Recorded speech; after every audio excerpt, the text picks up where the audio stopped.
Switch from here back to Washington, D.C., and it looks like U.S. Representative Jody Arrington is now sharing some of his reaction to the House budget that has failed to advance a key vote, the One Big Beautiful Plan. Let's listen in here. Any policy problems or concerns or challenges, and like I said, there are a few. SALT is still being worked out by people that aren't even on my committee. Those things have to be meted out through leadership, through other members in the conference, but not on the not at the budget committee. I don't think that's appropriate. So that's my position. My members knew that, and I will say this: as a result of today's hearing and following through on it and taking the vote, I think we're very close to the resolutions necessary to get it out of this barn and into the pasture of the Rules Committee and the floor. Mr. Chairman, can you talk for a moment? Can you talk for a moment about the possibility of this being a catalyst? And Chad is just so much louder and prouder, so I've got to recognize it. That's a pro right there, But explain. Yeah, go ahead. You said you called this a catalyst. Yeah. Explain why a failed vote today actually gets people to maybe get more serious about that, or gets them to the table, or gets the other side to work out whatever their disagreement is. Yeah.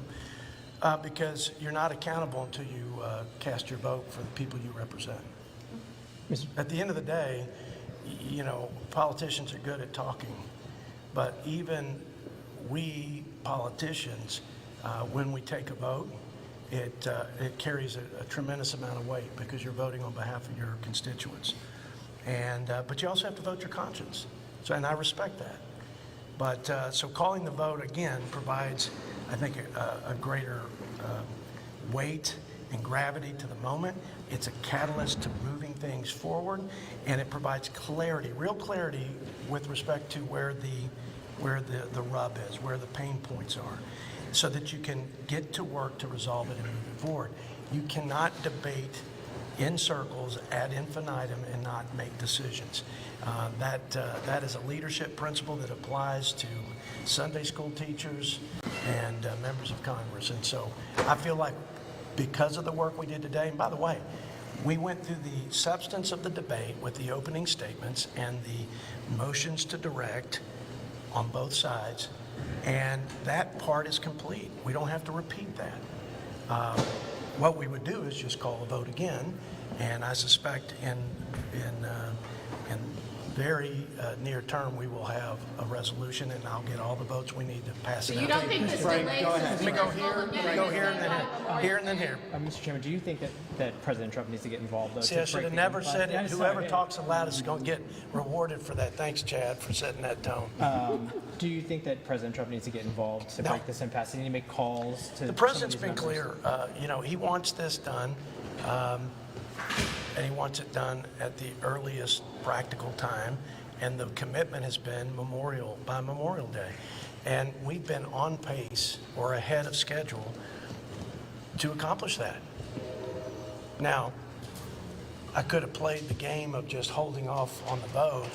I just don't believe in that. I believe you give it plenty of time to debate, and you make all the compelling arguments you can as the chairman. And like I said, I think it was the right thing to do to move this out of the Budget Committee based on our narrow role, which is just to judge the reconciliation bills in relationship to the targets that we set in the resolution. And the spirit and letter of the agreement was met. And like I said, I keep my word. It was a good faith agreement with my leadership. I fought as a chairman alongside my soldiers, my fiscal hawks, to make sure we had a balanced budget resolution framework so that we didn't add to the deficit. We did some things that have never been done before. And we have spending levels in our targets that were achieved that will be twice as much as any reduction in spending in the history of this institution, okay? And we have all these great policies that will help grow the country, grow our economy rather, and restore the fiscal health that has been in such rapid deterioration for this country, and ensure our children actually have a fighting chance at the future that filled with opportunities and hope and American dream. So there are lots of good things in there. Is it perfect? No, never will be. Nothing this big is ever going to satisfy everybody fully, but it is a very good piece of legislation, and it will do a great deal to improve the lives of the American people. But we have to make it a reality, and the only way you make things a reality that are merely visions in people's heads or statements in campaigns or even plans and legislation with words on a piece of paper is you call the question.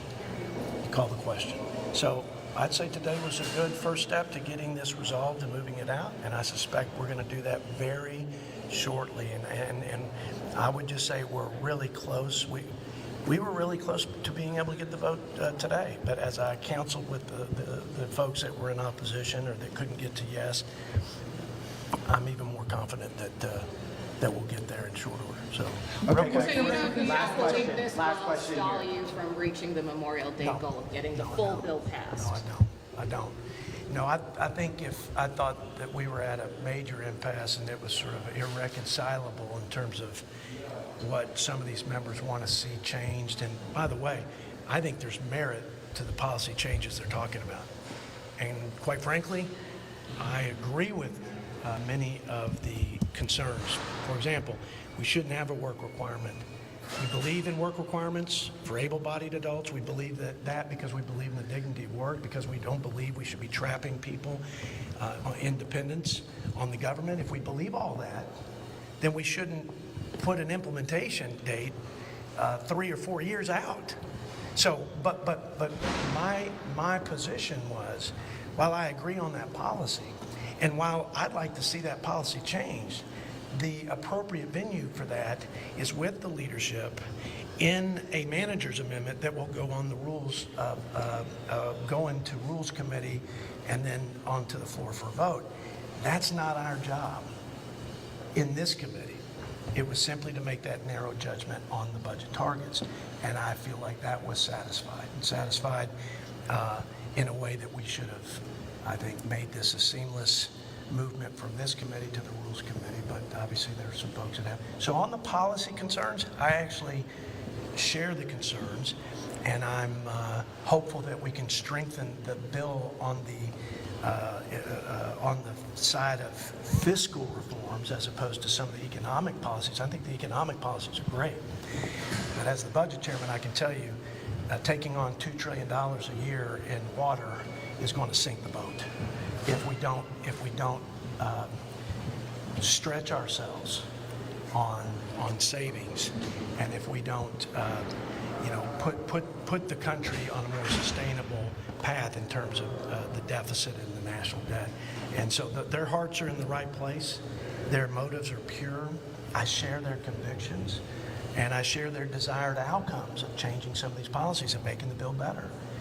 This is not the right venue to do it. That's what I told them. But they have to make those decisions themselves. But no regrets.